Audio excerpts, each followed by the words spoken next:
Hey Christ Church, good morning. I'm here with a weekly update.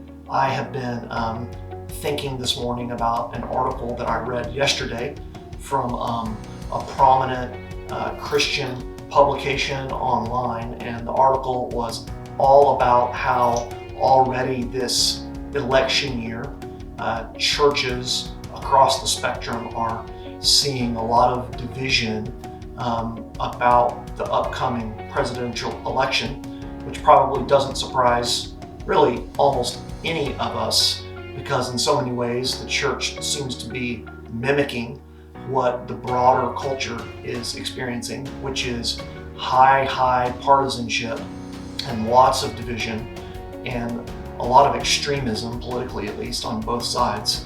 And as I read through that and have been thinking about that, I just wanted to take a minute and tell you that I am really thankful that that's not something that we are seeing or experiencing at Christ Church, which I'm really happy about and thankful for.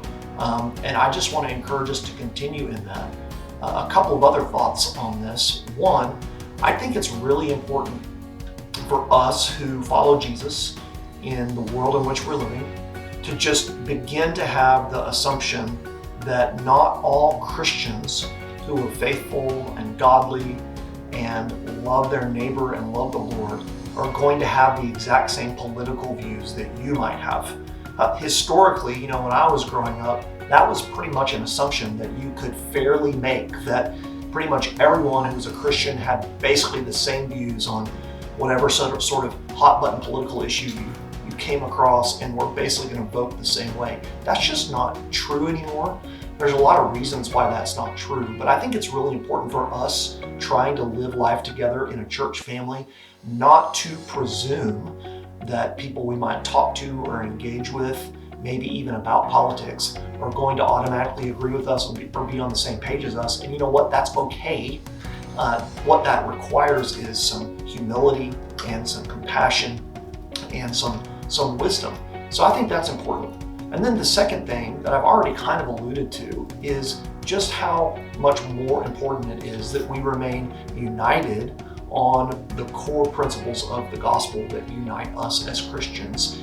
And we can be happy and joyful in that, while at the same time being charitable on issues that are important but that are secondary, on which we might disagree with other Christians. I think we've done a good job as a church of living in that tension and modeling that tension, and that's more important than ever in the culture we're living in now.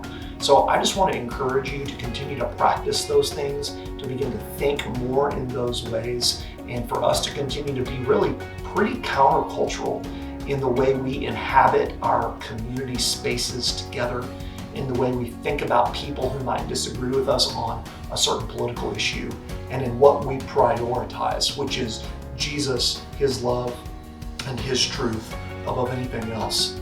Those are some of the thoughts on my mind this week, and I wanted to just take a minute and share them with you in the weekly update. Read through the newsletter, find out ways you can get plugged in. We love you guys. Have a great week.